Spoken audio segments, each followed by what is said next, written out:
mind the gap. Hi, my name is Sophia Nasser and I am on exchange at Lund University in Sweden. My name is Siobhan Kanar, and I went to Universität Tübingen, which is a university town in the southwest of Germany. Hi, my name is Cynthia Ha, and I went on a 6-month exchange to UBC in Vancouver, Canada. The number of students studying abroad as part of the university degree has grown fourfold in the past decade, according to the latest statistics by Universities Australia. But despite the popularity of exchange, many are saying that it isn't as rose-tinted as many make it out to be. So what actually lies behind the Instagram filters, snap stories, and endless selfies in front of the Eiffel Tower? For Siobhan Kenner, it wasn't the first few weeks that were the hardest. She was struck by depression 6 months down the track when all the friends she had made went back home. I kind of looked around and I was like, I have no friends here. My living situation wasn't ideal, so the people that I lived with really just kept to themselves, and I didn't have any family. There would be days where the only person I would speak to was the lady putting my groceries through the supermarket. And that would be, in Germany, they don't really talk to you very much, so that would be a hello, goodbye. As a naturally extroverted person who prides herself on interacting with people 24/7, this took a huge toll on her mental well-being. For the very first time in my life, I was feeling a profound sense of loneliness that I hadn't felt before.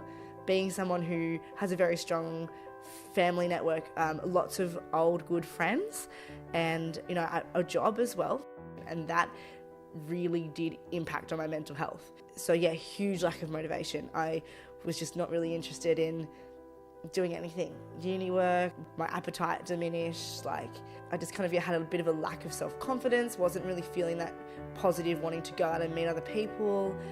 So things that really aren't very uncharacteristic of who I have been for the last 21 years, that was quite overwhelming. Although she was able to overcome these issues, she says she never was able to fully recover. I actually came home 10 days early because I was having major anxiety and depression issues. And I felt so ashamed that I had cut 10 days off. The excuse that I said to people was, oh, well, I've got a lot going on in February. And then I'd also start using the fact that my grandmother was in hospital as an excuse so that people wouldn't judge me, because actually it was because I was feeling shit.